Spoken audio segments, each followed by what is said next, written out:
This video is no way, shape or form to over dramatise anything, and just so you know, everyone is different, everyone copes differently.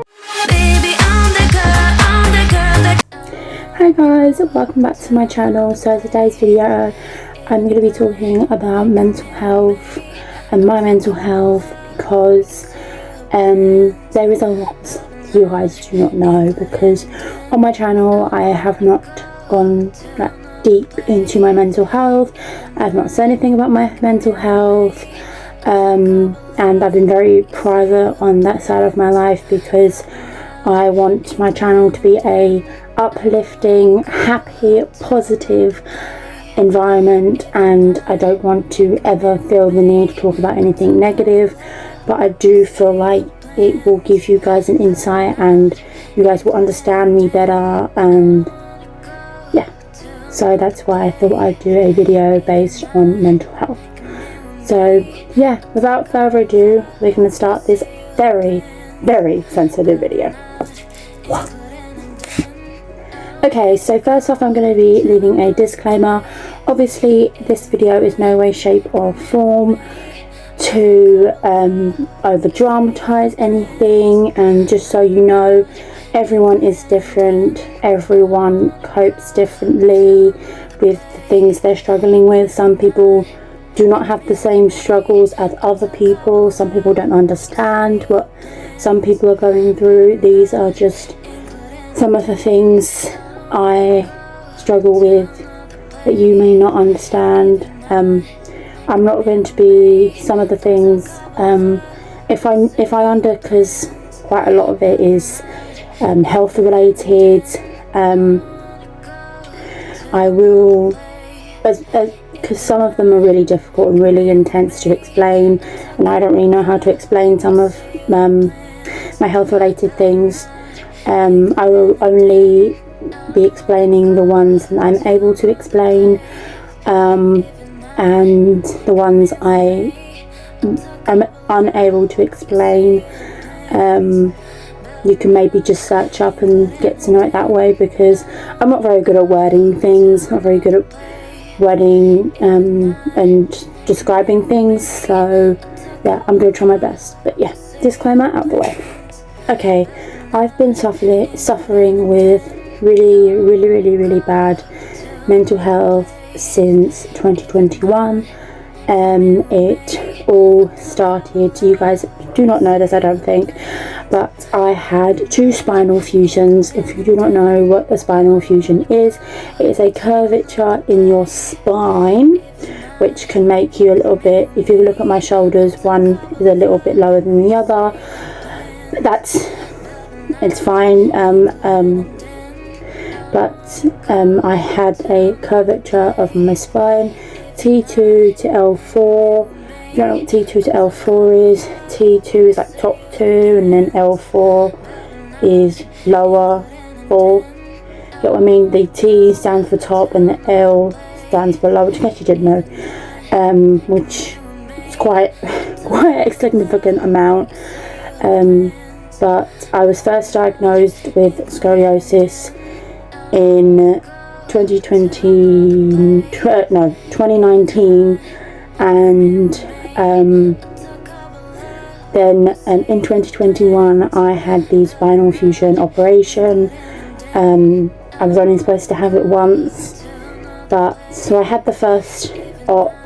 I do not remember the dates for the life of me. All I remember is that it was sometime around in July of 2021. I do not know specific dates because my brain has blanked out quite a lot of things because it was so traumatic, which your brain usually does. If it's too traumatic, your brain kind of just throws it away, throws the information away, which is fine.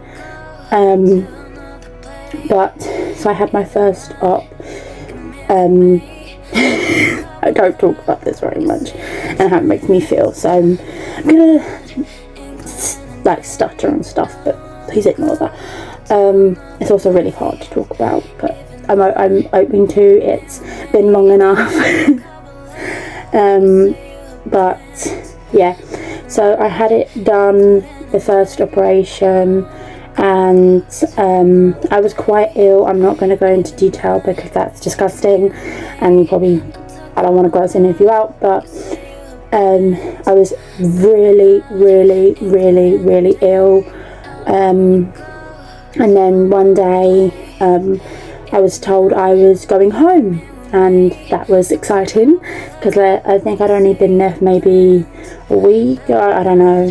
I don't remember.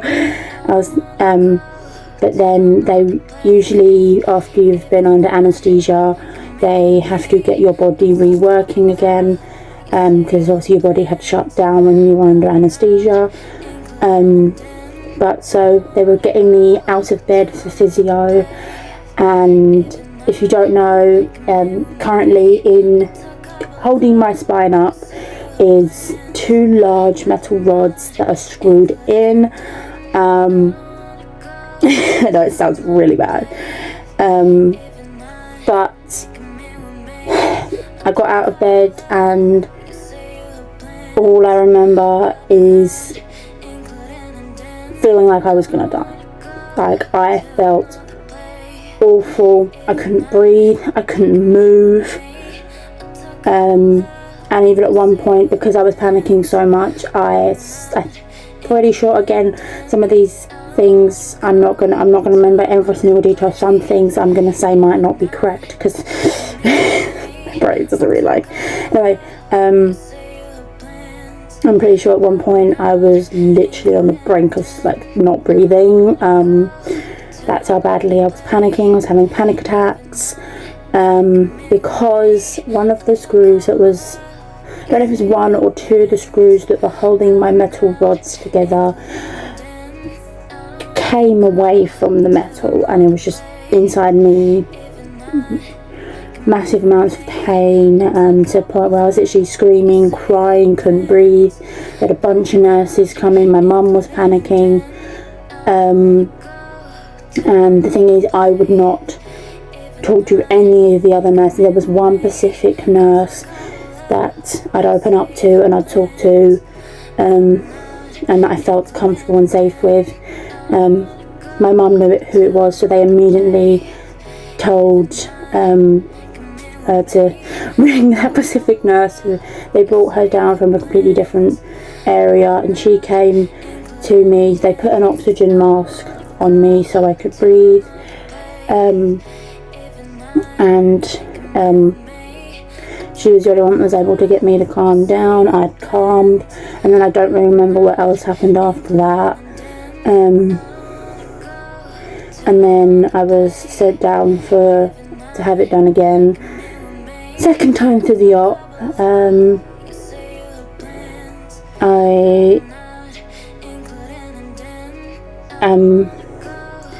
The next thing I remember after that is waking up to see my mum. There's probably things I've done or said or anything that I do not remember, or bits I've missed out, because I do, for the life of me, my brain is not, I cannot remember it right now. I literally cannot remember. And then I just was in my hospital bed all the time. I think because I was so scared of moving, I lied on my back 24/7. I would not move. I was like, no, I'm not moving. To the point when my back started to sweat a lot, and I had, do you call it like gauze or something? Like a plaster, like a giant plaster, I think. I don't know what it's called. A giant plaster going down my spine. And that was coming apart. Another thing I remember is one time they got me out to walk.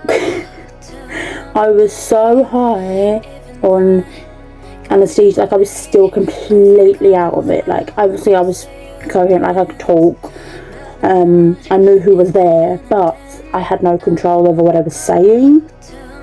So they're taking me out on a walk, and the one thing I remember, which is actually one of the only good things that happened in that situation, was I I was walking and I remember there being a male nurse standing next to me. I don't remember who was the other side of me, but I was just chatting away to him. My hair was a mess, but I looked at him and I went, like, I was just chatting, I was chatting my head off. I was like, I remember saying as I was walking, I went, doesn't my hair look amazing, or something along those lines? And I went, this is a fashion trend, my hair looks amazing, like going off about how amazing my hair looked. Obviously I was completely not with it, and at one point I even was walking like I was on a runway. That was one of the only good things, and then after that it was really, really bad. I got home, I came home, I was still really badly suffering, and I still suffer to this day. And yeah, I had to wear a body brace for, I want to say 6 months. I wore it for an extra 2 months than I was supposed to, because I was scared to death of the stools coming out. I still am to this day. I still am. And yeah, so that's all for my scoliosis operation. Yeah, sorry it was really long. It was a lot. Okay, next thing. So another thing with my mental health is I've been to the hospital thousands of times. The thing is, I have so many medical problems to the point where it affects my mental health severely. I don't sleep anymore. Like, I struggle really, really badly to sleep because of everything I'm going through, all my medical problems. I have autism. I've been recently diagnosed with autism. I'm dyslexic. I have dyspraxia. So the only one I can really explain very well is dyspraxia. Or how I know it is that I'm really unbalanced. So as I'm walking, I will drift to the side. I don't walk straight. I'm constantly falling over. But I think that's to do with my dyspraxia. I'm not 100% sure. Again, I'm not quite sure, but because I've had the scoliosis surgery, I've been told that I still have scoliosis because I've had the surgery. So I'm not quite sure on that one.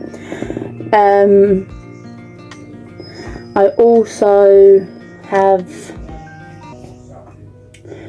just got a lot of really bad medical problems that have been taking a toll on my life and my future. I don't think I'll have to. There's a lot more things that I have to do that other people will have to do to get me on the right path. I don't know if I'm saying it right. So it was getting really loud. I couldn't concentrate. But yeah, so I have another recent problem that I have been having is I have gallstones. If you don't know what gallstones are, all I know them is that they're little stone things. They're depending on the size. Are right here on your right side. They're never on the left. They're on your right. So this is my right side. It probably might be wrong for you, but this is my right side. That can be really, really bad. It could lead to having an operation, which I really do not want. But lately, because of that, I have there are certain, because I'm lactose intolerant, if you didn't know, so I already have adapted diet anyway. to, like, my diet had to change when I became lactose intolerant. But now my diet has had to adapt again and change, because I have gallstones. There are certain things that you cannot eat with gallstones. It's like spicy foods you can't eat with gallstones, oily foods you can't eat with gallstones, and they're the only two that I can remember. And also, if it's not, I don't know if it's, I guess it, you can get the really bad pains if you have the oily food or the spicy food that you're not supposed to. You can get that, or you could get it if you eat too late in the afternoon, which I have done, because I lose track of time. I'm rubbish at keeping track of time.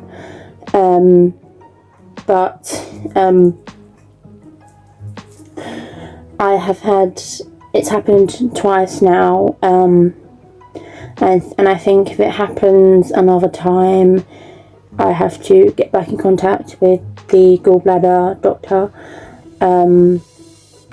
see what he thinks I need to do.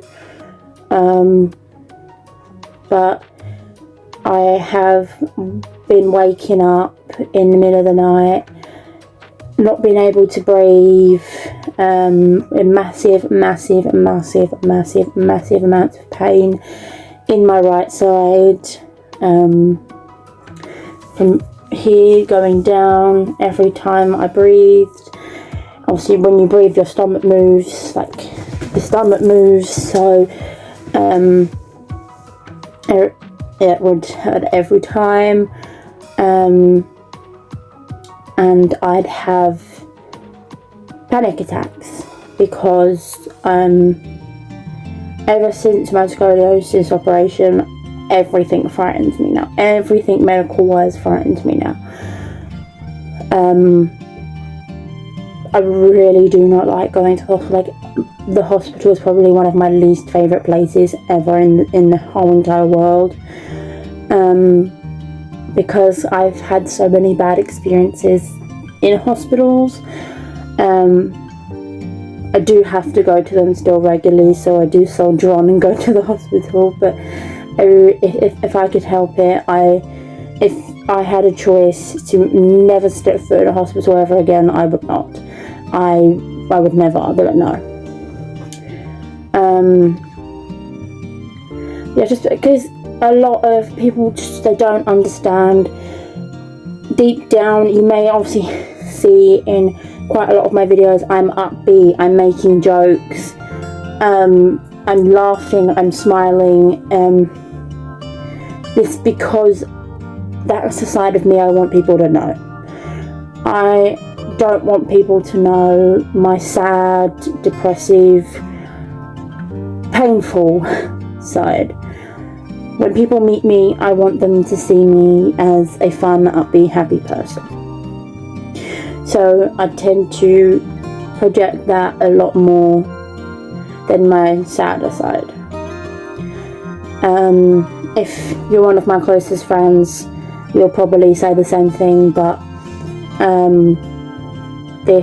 you have probably had peaks of my emotional side. Probably not, because I tend to mask my emotions significantly to 99% of people I know. The only person that I do not mask my emotions to is to my mother, because my mum is my rock. She has been there with me.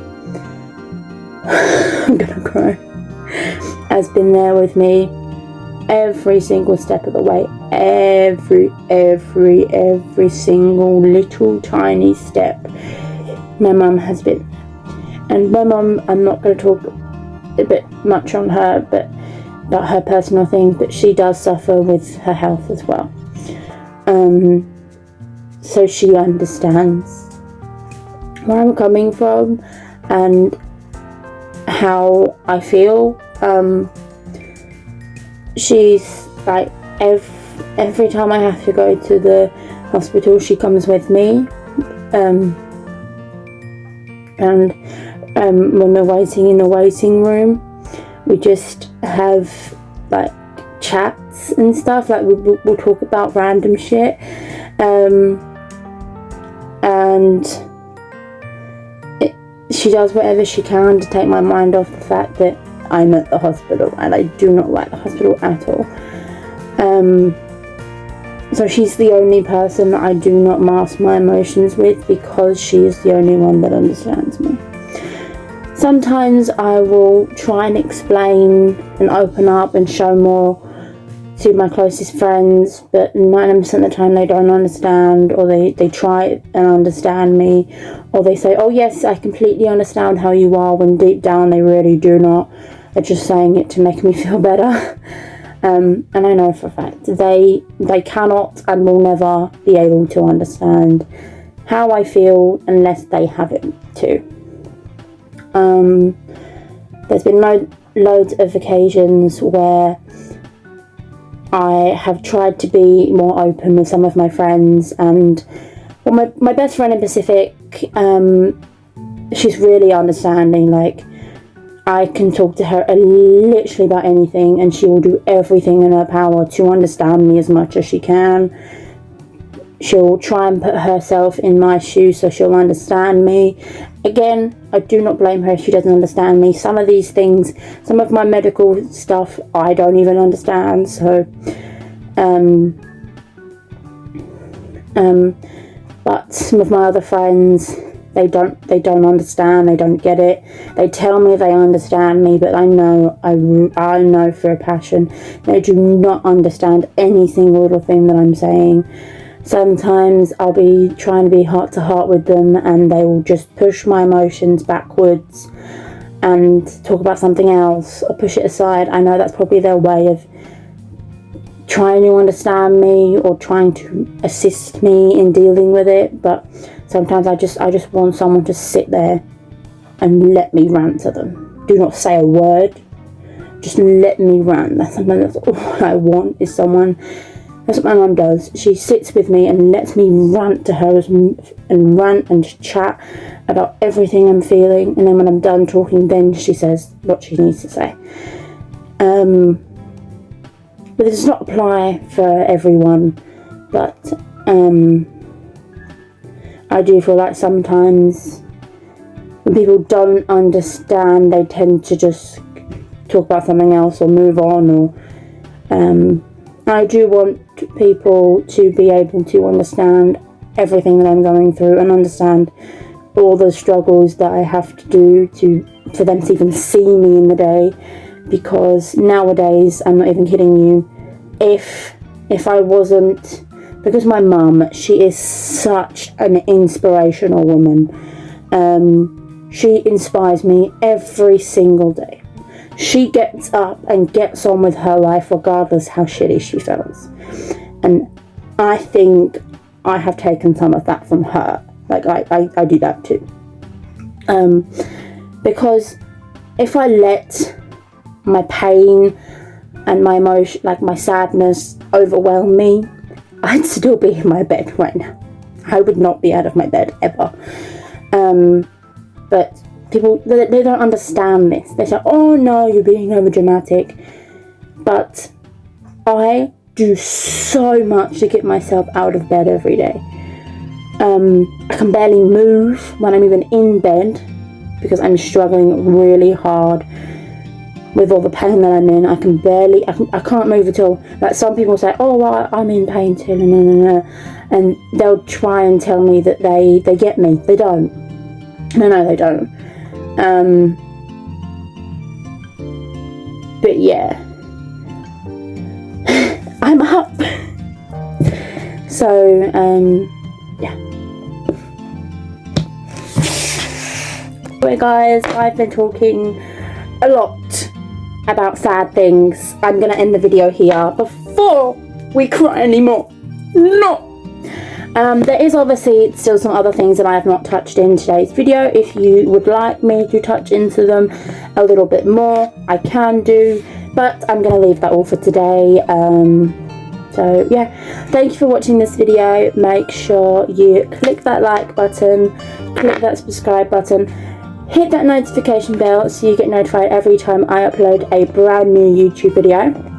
All my social medias will be in the description box below, so you can follow me and see what I do outside of YouTube when I'm filming or editing a brand new YouTube video. And yeah, I'm sorry this video was not very upbeat. Talking about this stuff I'm never gonna be happy with. It's always gonna be very sad. But I did feel that you guys needed to understand and get me more, if you get what I mean. Because this persona you guys are seeing on social media is just a persona I put on because that's the person I want people to meet. That's the person I want people to like. That's the person I want everyone to see. Not this other person, the sad, emotional person, the struggling person. I want my happy, good, positive side to be shown at all times. So, yeah. I'll see you guys in my next video. Have a lovely rest of your day. Goodbye, my loves.